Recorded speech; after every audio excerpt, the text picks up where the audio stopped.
Hi guys, வக்னாடி and சில case. இன்னைக்கு இந்த வீட்டில் நம்ம என்ன பார்க்க போகிறோம் பார்த்தீங்கன்னா, masala dosa with onion chutney, my favourite. இது வந்து நான் எவ்வளோ கொடுத்தாலும் 3 நாள் கொடுத்தாலும் சாப்பிடுவேன், because it's my favourite. So அதான் இன்றைக்கி உங்கள் கூட ஷேர் பண்ணிக்க போகிறேன். ஸோ இதுமாதிரி நிறைய டவுஸ் வேணும் நம்ம கமெண்ட் சேனல் சப்ஸ்கிரைப் பண்ணி கொடுக்க பெல்கான் கிளிக் பண்ணுங்கள், லைக் பண்ணுங்கள், உங்கள் ஃப்ரெண்ட்ஸ் அண்ட் இந்த வீடியோ ஷேர் பண்ணுவாங்க. வீடியோக்குள்ளே பண்ணலாம். மைசூர் மசாலா தோசை செய்யறதுக்கு ரொம்ப இம்பார்ட்டன்ட் அந்த உள்ளே வைக்கிற ஸ்ப்ரெட் சட்னி தான். அது செய்யறதுக்கு ஒரு வெங்காயத்தை உளித்து 2 பல் பூண்டு உளிச்சுக்கோங்க. நான் இப்போ செய்கிறது 1 பர்சனுக்கான குவான்டிட்டி தான். நீங்கள் அப்படியே டபுள் பண்ணிக்கோங்க, 2 3 அப்படின்னா. இப்போ வந்து இந்த வெங்காயத்தை வந்து நல்லா கொஞ்சம் ரஃப்பாக சாப் பண்ணிக்கிறேன். ரொம்ப மெலிசாக சாப் பண்ணுங்கிற அவசியம் கிடையாது. இப்போ வந்து ஒரு கடாயில் 1 ஸ்பூன் எண்ணெய் ஊற்றிக்கோங்க.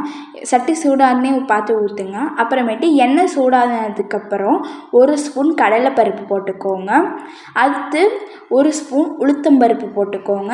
அடுத்து 1 ஸ்பூன் சீரகம் போட்டுக்கோங்க. சீரகம் போட்டுட்டு அந்த கலர் வந்து கொஞ்சம் மாறும். அந்த உளுத்தம்பருப்பு கடலைப்பருப்பு கொஞ்சம் நீங்கள் பார்த்தாலே தெரிஞ்சிருக்கும், அது கொஞ்சம் அந்த கலர் கொஞ்சம் ப்ரௌன் கலரில் ஆகும். அந்த ஸ்டேஜில் 2 to 3 வரமிளகா போட்டுக்கோங்க. அந்த ஸ்டேஜில் போடுங்க, அதுக்கு முன்னாடியே போட வேணாம். போட்டுட்டு அப்புறமேட்டு வெங்காயம் நம்ம அரிஞ்சு வச்சுருக்கோம் பார்த்தீங்களா, ஒரு வெங்காயம், அந்த வெங்காயத்தையும் உள்ளே போட்டுக்கலாம். உள்ளே போட்டுட்டு அந்த கலர் கொஞ்சம் மாறும், அந்த வெங்காயத்தோட கலர் மாறணும். அது வரைக்கும் வெயிட் பண்ணலாம்.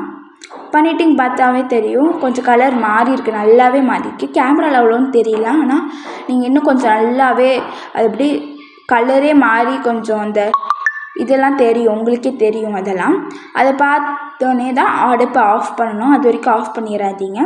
ரொம்ப நல்லா அந்த வெங்காயம் வந்து வணங்கணும். பச்சையாக பண்ணிங்க நல்லா இருக்காது டேஸ்ட்டு.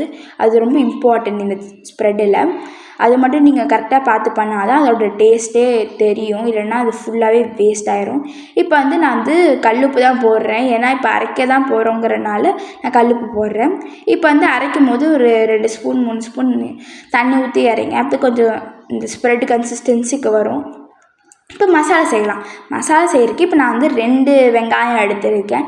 நீங்கள் அதே மாதிரி சொன்ன மாதிரி தான் இப்போ நான் ஒரு ஆளுக்கு செய்கிறேன். இப்போ வந்து நீங்கள் எத்தனை ஆளுக்கு வேணாலும் செஞ்சுக்கலாம். இப்போ 2 வெங்காயத்தை எடுத்து ரொம்ப மெலிசாக கட் பண்ணணும், ஏன்னா அப்போ தான் நல்லாயிருக்கும் சாப்பிடும் போது. பெருசாக இருந்தால் நல்லா இருக்காது. கட் பண்ணி வச்சுட்டு இப்போ வந்து கடாயில் 2 ஸ்பூன் எண்ணெய் ஊற்றிக்கோங்க. கடுகு வந்து நல்லா பொரியணும். எல்லாமே பொரிஞ்சதுக்கப்புறமே அடுத்தெல்லாம் போடலாம். பொரியறதுக்கு முன்னாடி போட்டுறாதீங்க. பாருங்கள், உங்களுக்கே தெரியும் நல்லா கடுகு பொரிஞ்சிருக்கு. இப்போ என்ன போடணுன்னா 1 ஸ்பூன் ஜீரகம் தான் போடணும். 1 ஸ்பூன் ஜீரகம் போட்டுட்டு கொஞ்சம் அந்த கலர் மாறினோன்னே, ஜீரகத்தோட கலர் மாறினோன்னே 1 ஸ்பூன் கடலைப்பருப்பு போட்ட உடனே வெங்காயம் போட்டுட்டு கொஞ்சம் நல்லா அந்த வெங்காயத்தோட கலரே மாறணும்.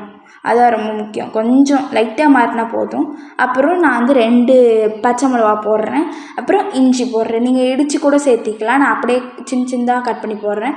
அப்புறம் ஒரு 1/2 டீஸ்பூன் மஞ்சத்தூள் போடுறேன், கலருக்காக போட்டுக்கலாம். போட்டு அந்த மஞ்சத்தூள் போடும் போது வெங்காயத்தோடு நல்லா மிக்ஸ் பண்ணிடுங்க. அப்புறம் வந்து நல்லா மிக்ஸ் ஆகாது, ஒரு இடத்துல நல்லாயிருக்கும், ஒரு இடத்துல இருக்காது. இந்த கன்சிஸ்டன்சிக்கு நல்லா அந்த ட்ரையாக தெரியணும் அந்த ஆனியன்லாம். இப்போ வந்து பொட்டேட்டோ ஆட் பண்ணிக்கலாம். அந்த வெங்காயம் நல்லா வணங்கினதுக்கப்புறம் இப்போ வந்து தண்ணி ஊற்றிக்கோங்க. ஒரு டம்ளர் தண்ணி ஊற்றினீங்கன்னா கரெக்டாக இருக்கும். ஊற்றிக்கிட்டு நல்லா அதை மசிச்சு விட்ருங்க, ஒரே மாதிரி இருக்கணும். இப்போ வந்து பார்த்துட்டு உப்பு எவ்வளோ தேவையோ போட்டுக்கோங்க. நான் வந்து தூள் உப்பு தான் போடுறேன். இப்போ வந்து வரமிளகாத்தூள் கொஞ்சம் காரம் கம்மியாக இருக்கிறதுனால நான் வரமிளகாத்தூள் போட்டுக்கிறேன். நீங்கள் வந்து பச்சை மிளகா இடித்து கூட போட்டிங்கன்னா இது வரமிளகாத்தூள் போட தேவையில்லை. இது கூடயே கொஞ்சம் மின்ட் வந்து நான் ஆட் பண்ணிக்கிறேன். அது ஆப்ஷனல் தான், நீங்கள் வேணால் ஆட் பண்ணிக்கலாம். நான் இப்போ வந்து வரமிளகாத்தூள் ஆட் பண்ணனால நல்லா மிக்ஸ் பண்ணிக்கிறேன். இப்போ வந்து தண்ணியெல்லாம் வற்றி நல்லா அந்த மசாலா கன்சிஸ்டன்சிக்கு வரணும். அந்த மசாலா கன்சிஸ்டன்சிக்கு வந்தாலும் உங்களுக்கு தெரிஞ்சோடனே ஆஃப் பண்ணிடுங்க அடுப்பை. ஆஃப் பண்ணிட்டு இப்போ வந்து வெங்காய சட்னி செய்யலாம். வெங்காய சட்னி வந்து நான் வந்து 4 பேருக்கு செய்கிறேன். நீங்கள் வந்து ஒரு ஆளுக்குன்னா 1 வெங்காயம் போட்டுக்கலாம், 1 வெங்காயம் 1 தக்காளி போட்டுக்கலாம். இப்போ வந்து வெங்காயத்தை வந்து நான் உளித்து கட் பண்ணிக்கிறேன். இப்போ தக்காளி வந்து நான் 3 வெங்காயத்துக்கு 1.5 தக்காளி எடுத்திருக்கேன். பாதி எடுத்துக்கோங்க. இப்போ 1 வெங்காயம்னா சின்ன தக்காளி ஒன்று எடுத்துக்கோங்க. இப்போ வந்து கடாயில் 1 ஸ்பூன் எண்ணெய் ஊற்றி கடலைப்பருப்பு 1 ஸ்பூன், உளுத்தம்பருப்பு 1 ஸ்பூன் போட்டுட்டு நல்லா அந்த கலர் உளுத்தம் பருப்போட கலர் கொஞ்சம் லைட்டாக மாறினோடனே வரமிளகாத்தூளும் கருவேப்பிலையும் போட்டுக்கோங்க. நல்லா கலர் மாறி இப்படி வரும். இப்போ வந்து எடுத்து தனியாக வச்சுக்கோங்க. தனியாக ஒரு தட்டில் வச்சுட்டு இப்போ வந்து அதே இதில் கொஞ்சம் எண்ணெய் இருக்கும். எண்ணெய் இல்லைனா கொஞ்சம் எண்ணெய் ஆட் பண்ணிட்டு வெங்காயம் போட்டுக்கோங்க. வெங்காயத்தை போட்டு இந்த கொஞ்சம் கலர் மாறின உடனே தக்காளியை போடுங்க. ஏன்னா வந்து அப்புறம் தக்காளி சீக்கிரம் இதாயிரும், அப்புறம் வெங்காயம் வணங்காது. அதனால நீங்கள் வந்து கொஞ்சம் கழித்து போட்டுக்கோங்க. இப்போ வந்து இது மாதிரி நல்லா வணங்கினதுக்கப்புறம் அடுப்பை ஆஃப் பண்ணிவிட்டு ஒரு 2 நிமிஷம் அடுப்புலேயே வச்சுருங்க. அதோட புளியும் உப்பும் ஆட் பண்ணிக்கோங்க.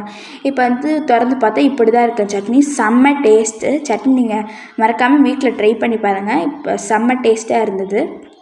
இப்போ தோசை சுட்டுறலாம். தோசை வந்து அடுப்பு சூடானோடனே ஒரு கரண்டி மாவு எடுத்துக்கோங்க. மாவு வந்து நீங்கள் அப்படியே மெலிசாக சுற்றுங்க.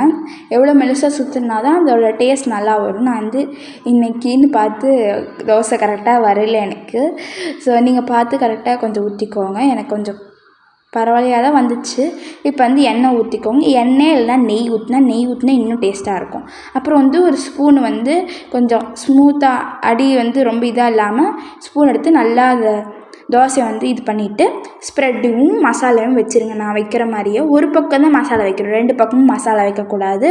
ஒரு பக்கம் வச்சுட்டு இப்போ மூடிடணும். மூடிட்டா அவ்வளோதான், நம்மளோட சுட சுட சூப்பரான டேஸ்ட்டான மசாலா தோசை ரெடி ஆகிடுது.